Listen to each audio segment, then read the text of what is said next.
ወንድሜ ቀጥታ ወደ ነጥቡ እንግባ። ስልክ ላይ አፍጥጠሃል። መልእክት ልከህ ዴሊቨርድ ይላል። ከደቂቃዎች በኋላ ታየው ይሆናል። ልብህ ትንሽ ይመታል። ምላሿን እየጠበክ ነው። ቀኑን ሙሉ ስትላላኩ ዋላችሁ። ስለ ቀኗ፣ ስለ ስራዋ፣ ስለ የቤት እንስሳዋ ጭምር ሁሉንም ነገር ታውቃለህ። ግን አንድ ጥያቄ ልጠይቅህ። ከእሷ ጋር ናችሁ? እውነታው ይሄ ነው። አንተ የእሷ የሜሴጅ ጓደኛ ሆነሃል። እሷ ስትደበር የምታወራው፣ ስታዝን የምትጽፍለት፣ ቀኑን ሙሉ ይሁንታና እውቅና የምትሰጣት ሰው ሆነሃል። ግን ቀጠሮ ላይ እየወጣች ያለችው ከሌላ ሰው ጋር ነው። ብዙዎች በራስህ ተማመን ይሉሃል። እኔ ግን ዛሬ የምነግርህ የተለየ ነገር ነው። ችግሩ በራስ መተማመንህ አይደለም። ችግሩ የጨዋታ ሜዳውን ሙሉ በሙሉ መሳትህ ነው። ዛሬ ቴክስት ማድረግ ብቻውን ለምን መስብን እንደሚገድልና አንተም ሳታውቀው እንዴት ወደ ጓደኛ ቀጠና አዘግት ውስጥ ራስን እየከተትክ እንደሆነ በስነ ልቦናዊ ማስረጃ አሳያለሁ። እስኪ አንድ ነገር ልንገርህ። አብዛኞቻችን ግንኙነት የሚፈጠረው በንግግር ነው ብለን እናምናለን። ይሄ እውነት ነው። ነገር ግን ቴክስት ማድረግ እውነተኛ ንግግር አይደለም። እንደ አውሮፓውያን አቆጣጠር በ1967 ፕሮፌሰር አልበርት ሜህራቢያን አንድ ታዋቂ ጥናት አደረጉ። ጥናቱ እንዳሳየው ከሆነ ፊት ለፊት በምንነጋገርበት ጊዜ የምንናገራቸው ቃላት የሚያስተላልፉት መልእክት 7% ብቻ ነው። የድምጻችን ቃና 38% ይይዛል። የቀረው ደግሞ 55% የሰውነት እንቅስቃሴያችን ማለትም የአይን ላይን እይታ፣ ፈገግታና የእጅ እንቅስቃሴን ይይዛል። አሁን ሜሴጅን አስበው። ከነዚህ ውስጥ 93% የሚሆነውን የመግባቢያ መሳሪያን እያጠፋ ነው። የድምጽ ቃና የለም፣ የአይን ላይን እይታ የለም፣ ያቺ በራስ መተማመን ያለባት ፈገግታ የለችም። ያለህ 7% ቃላት ብቻ ናቸው። ይባስ ብሎ በሜሴጅ የምትፈጥረው ነገር መሳሳብ ሳይሆን መለመድ ነው። አንተ ለሷ የምትገመት ትሆናለህ። አንጎላችን አዲስና ያልተጠበቁ ነገሮችን ይወዳል። ይህ ዶፓሚን የተባለውን የደስታ ኬሚካል ያመነጫል። አንተ ግን ሁሌም እዛው ነህ። ሁሌም በስልኳ ላይ፣ ሁሌም እንዴት ዋልሽ እያልክ ነው። አንተ ለሷ ማሳወቂያ ወይም ኖቲፊኬሽን ብቻ ሆነሃል። የቤንጃሚን ፍራንክሊን ኢፌክት የሚባል የስነ ልቦና መርህ አለ። ይህ መርህ እንደሚለው ከሆነ አንድ ሰው ላንተ ጥሩ ነገር እንዲያደርግልህ ስታደርግ አንተን የበለጠ የመውደድ እድሉ ይጨምራል። ምክንያቱም አንጎላቸው ይሄን ነገር ያደረግኩለት ስለምወደው መሆን አለበት ብሎ ራሱን ያሳምናል። በሜሴጅ ግን አንተ ነህ ሁሌም ፌቨር የምታደርገው ወይም ደግሞ ይህንን ውለታ የምትውለው። ጊዜህን፣ ትኩረትህን፣ ስሜታዊ ድጋፍን በነፃ እየሰጠህ ነው። እሷ ላንተ ምንም አይነት ኢንቨስትመንት እያፈሰሰች አይደለም።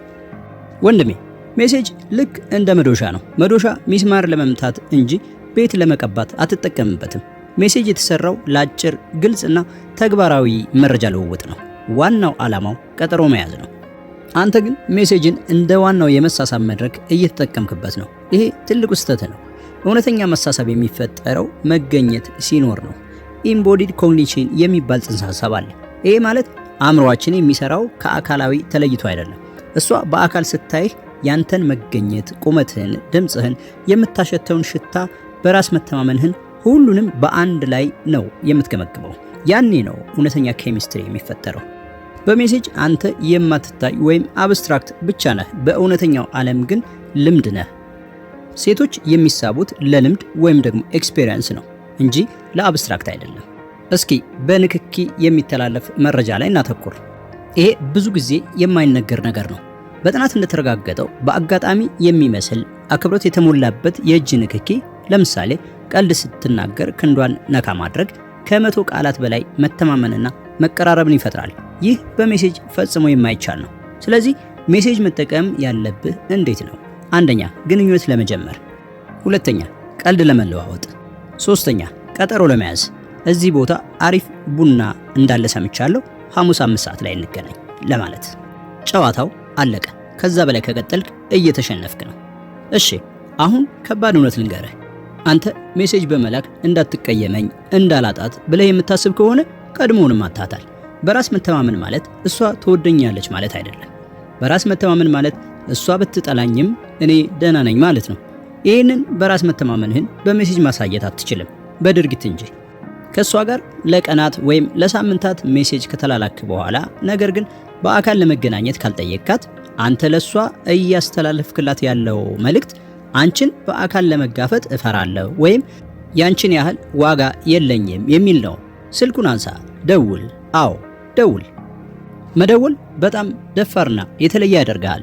ድምፅህን ስትሰማው ያ ቅድም ያልነው 38 በመቶ የድምፅ ቃና ይመለሳል። በራስ መተማመንህን፣ መረጋጋትህን በድምፅህ ታስተውላለች።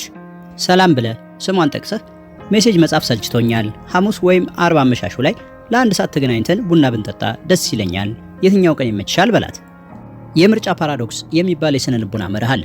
ለሰዎች ብዙ ምርጫ ስትሰጣቸው የመወሰን አቅማቸው ይቀንሳል።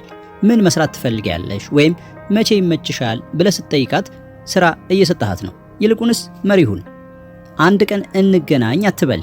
ሐሙስ 6 ሰዓት ላይ እዚህ ቦታ እሆናለሁ መተሽ ተቀላቀይኝ በል። ይሄ ወሳኝነት ይባላል።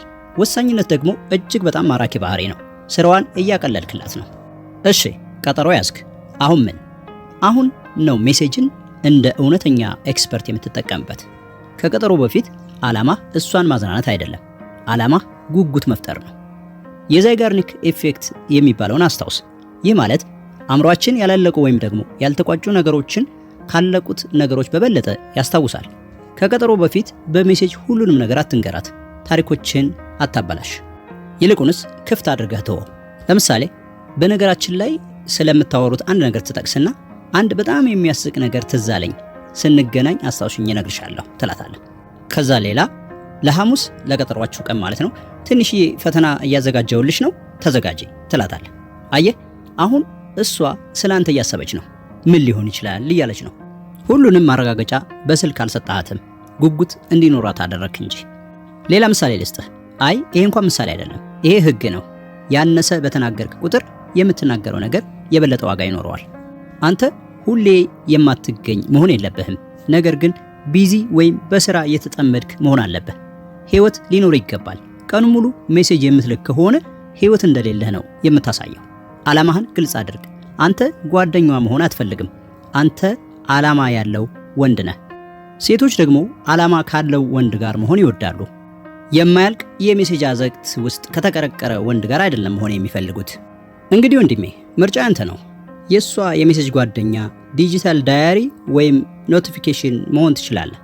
ቀኑ ሙሉ ስልክ ላይ እያፈጠጥክ ለምን አይታው እንዳልመለሰችልህ እያሰብክ ጉልበትን ማባከን ትችላለህ። ወይም ደግሞ ስልኩን አስቀምጠህ እንደ ወንድ እርምጃ መውሰድ ትችላለህ። ሜሴጅን ቀጠሮ ለመያዣ መሳሪያ ብቻ ተጠቅመህ እውነተኛውን መሳሳብ፣ እውነተኛውን ኬሚስትሪ በእውነተኛው ዓለም ሄደህ መፍጠር ትችላለህ። ዋጋህን አሳያት። ቃላትን በተግባር አስደግፍ። ነገሮች እንዲከሰቱ አትጠብቅ፣ እንዲከሰቱ አድርግ እንጂ። የዛሬው ቪዲዮ ይህንን ይመስል ነበር። ይህ ቪዲዮ ዋጋ እንደሰጠህ ካመንክ ቪዲዮውን ላይክ አድርገው። እንዲሁም ደግሞ በእንደዚህ አይነት የቴክስት ሜሴጅ ችግር ውስጥ ለገቡ ጓደኞች ቪዲዮውን ሼር አድርግላቸው። በቀጣይ ቪዲዮ እስከምንገናኝ ድረስ ቻናሉን ሰብስክራይብ አድርግ።